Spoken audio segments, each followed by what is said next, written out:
Doctor, gracias por este ratito, bienvenido. Un gusto. Gracias a ustedes por la invitación. ¿Usted cree que hay más presión hoy de la que había con el kirchnerismo, verdad? No sé si hay más presión que la que había con el kirchnerismo. Hay presión de los jueces, pero yo cuando me refería a la presión de los jueces, yo, independientemente de ser juez del Tribunal de Casación Penal, soy el presidente del Colegio de Magistrados. Exactamente. Y funcionarios de La Plata. Cuando yo me refería, empezamos hablando del hecho del doctor Villafañe y de la soltura de esta persona que después terminó, lamentablemente, en un hecho espantoso. Crimen de abril. Un hecho espantoso. Lo que nosotros empezamos a hablar y nos referíamos al tema de la postura del juez que dejó en libertad y que no hizo más que aplicar la ley y la aplicó como correspondía, y esa resolución del juez Villafañe fue avalada por la Cámara, y el fiscal de la Cámara no apeló a la resolución de Cámara, es decir, que quedó absolutamente confirmada y fueron 3 jueces los que fallaron en el mismo sentido. Lo que yo me refería y empezamos a charlar y a decir fue justamente que el juez que tiene que dejar en libertad a una persona, hoy por hoy tiene miedo de hacerlo. Tiene mucho miedo de hacerlo porque obviamente todo el mundo, el juez... se cubre, digamos. Es su trabajo, es decir, tiene miedo de perder su trabajo. Digo, yo levanto el teléfono y tengo que preguntarle al ministro de Justicia si puedo dejar en libertad a una persona. Esto no corresponde. No, es un disparate. Esto, y bueno, le estoy diciendo, sí, claro. Entrecomillado, digo, yo soy juez de ejecución, que sobre todo son los jueces de ejecución los que terminan... Es lo que siempre digo, Paulino. Claro, el sentido común versus la ley. Exactamente, el juez aplica la ley la hacen los legisladores y obviamente ahora el único argumento bueno que yo escuché fue del senador Juan Pablo Alan, que es un senador de Cambiemos. Bueno, estuvo aquí, lo dijo aquí, efectivamente, dijo, que no hay motivos para un jury de enjuiciamiento. Yo no le puedo echar la culpa al juez porque el juez actuó tal cual lo que dice la ley, fue confirmado por la Cámara y además de haber actuado tal cual dice la ley, no fue apelado por el fiscal de la Cámara a casación, en ese caso podía haber apelado a casación, sin embargo ahora, se notificó de conformidad. De todas maneras, doctor, yo creo que el principal tema con la justicia es que el proceso no puede ser la condena del inocente y la dilación del proceso no puede ser la libertad del culpable, ¿me explico? Sí, absolutamente. Entonces, que un juicio dure 10 años o una investigación más de 10 años, como hemos tenido casos, de Elía condenado 13 años después, independientemente de si es culpable o no, María Julia Elzogaray 20 años después, Carlos Menem todavía con alguna cosa pendiente para que quede firme el fallo. Nosotros absolvimos a Carrascosa. Sí. Ni más ni menos. Después de 15 años. 15 años. Y con un Carrascosa que estuvo preso 7. Y con un Carrascosa que estuvo preso 7, exactamente. Y con una causa que se tuvo que reestructurar. Bueno, ese es un punto, porque usted dice que Carrascosa no mató, pero hubo jueces antes que dijeron Carrascosa mató. Ahora, los que dijeron Carrascosa mató perjudicaron y le produjeron un prejuicio a Carrascosa descomunal. Absolutamente de acuerdo. Absolutamente. Ahora, ¿esos jueces siguen siendo jueces? 2 de ellos no. 2 de ellos ya no. Porque fue se jubilaron. No tuvieron, fue el doctor Sacergués y el doctor Piombo, que habían, tiene razón. Renunciaron y obviamente están jubilados, renunciaron y se fueron. Al estilo Melazo, por un hecho determinado. Entonces yo digo, acá pagan, dentro del Poder Judicial, los jueces, yo conozco, por ejemplo, se han dicho de los jueces laborales, que es una especie de mafia donde se crean juicios laborales para perjudicar a las pymes o para perjudicar... Bueno, yo conozco por lo menos los jueces laborales de mi departamento judicial, que es el Departamento Judicial de La Plata. Los conozco a todos, son excelentes personas, son honrados. Jamás se me ocurriría a mí pensar que uno de los jueces laborales de La Plata está metido en algo raro. En todo caso puede haber manzanas podridas, que las puede haber en todos los lugares, pero no es una estructura organizativa común. Exactamente, pero ¿cuál es yo digo, hay una manzana podrida, hay un juez que está haciendo las cosas mal, se le pide un jury, ¿correcto? Ahora, si este juez es tan corrupto y se le pide un jury, ¿por qué se le acepta la renuncia y no se sigue adelante con el jury y no se le permite renunciar y acogerse a los beneficios jubilatorios? ¿Usted no hubiera aceptado la renuncia de Melazo? Jamás la hubiese aceptado. Ni la de Ollarvide. No, jamás. Yo hubiese seguido adelante con el jury. Como Argot, como tantos jueces que han renunciado. Pero por supuesto. Y se les aceptó. Entonces decir, bueno, vamos a terminar con el jury. Y después, si en el jury surge que es culpable, bueno, se tomará la determinación que debe tomarse y se girará la causa a la justicia penal si cometió un delito y se seguirá con el proceso. O sea, para aclarar bien, ¿usted entiende que hay más presión hoy de la que había en términos de montarse sobre la lógica de que todo tiene que ser ayer y no mañana, y a veces estamos cometiendo alguna... O sea, está temiendo por el Estado, más preso de los que debería haber. Estoy temiendo por el Estado de Derecho, y le voy a explicar por qué estoy temiendo por el Estado de Derecho. Hace muy poco, yo me enteré ayer, tuvimos una reunión con jueces penales en La Plata, y los camaristas me decían que habían tenido una reunión con el ministro de Justicia, hablo de Provincia de Buenos Aires, ministro de Justicia de la Provincia de Buenos Aires. El ministro de Justicia de la Provincia de Buenos Aires, Gustavo Ferrari, antes de que ocurría el hecho de Villafañe, se reúne con los camaristas y dice: en la Provincia de Buenos Aires tenemos capacidad para alojar a 28.000 detenidos o presos y tenemos 42.000.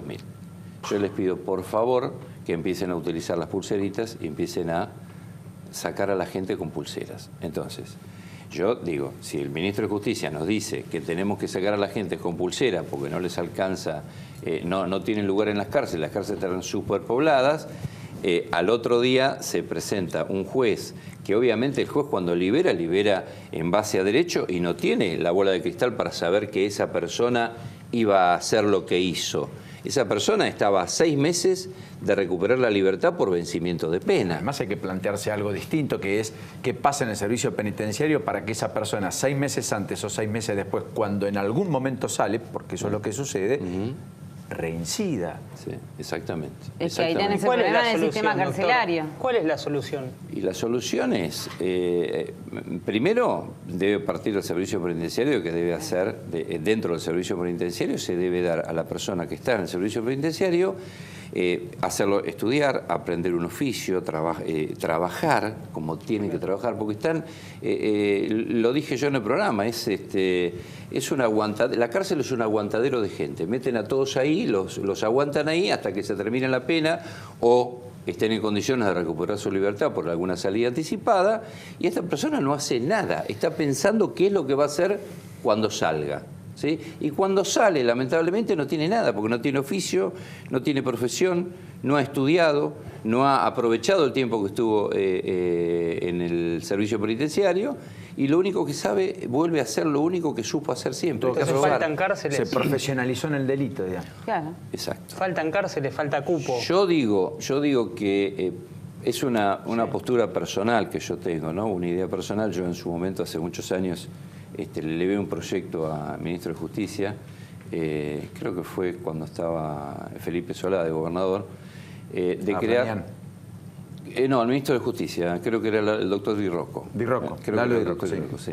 Que se interesó mucho en el tema de no construir cárceles como las que habitualmente conocemos, sino construir cárceles donde en campos, específicamente... O sea, espacio abierto.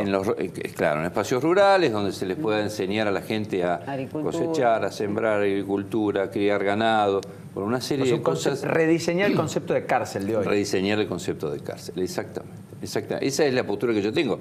Obviamente, si usted me dice, tienen que abrir más cárceles, de acuerdo a lo que dice el ministro de Justicia, que tiene lugar para 28.000 personas y tiene 42.000, le digo, sí, tiene que abrir más cárceles porque en algún momento eso va a explotar. Si nosotros partimos de la base que ahora hay un proyecto de ley donde nos dice que tenemos que cerrar los grifos con el tema de las libertades, sino que tenemos más libertades, van a tener aún más detenidos. ¿Y usted está de acuerdo o no, con este límite de las excarcelaciones y la igualación con la legislación nacional? En los delitos graves, naturalmente. Sí, yo lo que dije en su momento fue que cuando el juez aplicó la ley, evidentemente el juez está justamente para eso, para aplicarla. Y si a mí mañana me dicen, usted en ningún caso podrá dejar en libertad a fulano de tal, y me lo dice la ley, yo como juez tengo que aplicar la ley y no dejar en libertad.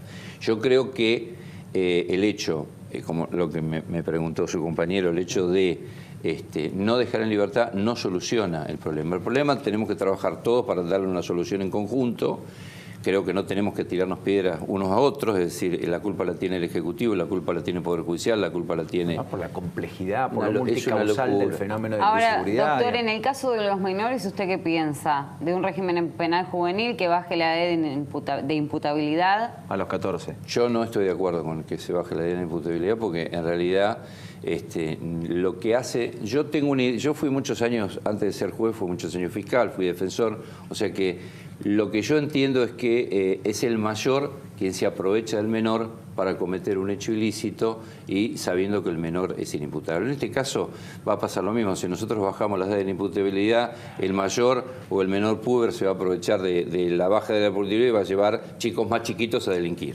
O sea que, digamos, usted tiene la impresión de que no resuelve el problema, No, pero ¿qué no. hacemos con el de 14 que delinque, que mata? Los hay pocos. El de 14 que mata hay que llevarlo a una institución adecuada que obviamente le dé lo que el menor necesita, Claro, le dé usted sabe, contención. doctor, que los institutos de menores tampoco sirven. Es un imposible, desastre. son terribles. Nosotros tuvimos una reunión en el Colegio de Magistrados de La Plata con jueces, fiscales y defensores de menores y nos decían que no pueden trabajar más. Es terrible la ¿Son situación un problema de los menores. auxiliares de la justicia también? Los gabinetes, nosotros, bueno, nosotros justamente con eso iba al tema de Villafañe. En el tema de Villafañe teníamos 2 informes superpuestos del servicio penitenciario. Uno le daba una conducta 7 y el otro le daba una conducta 10 sobresaliente.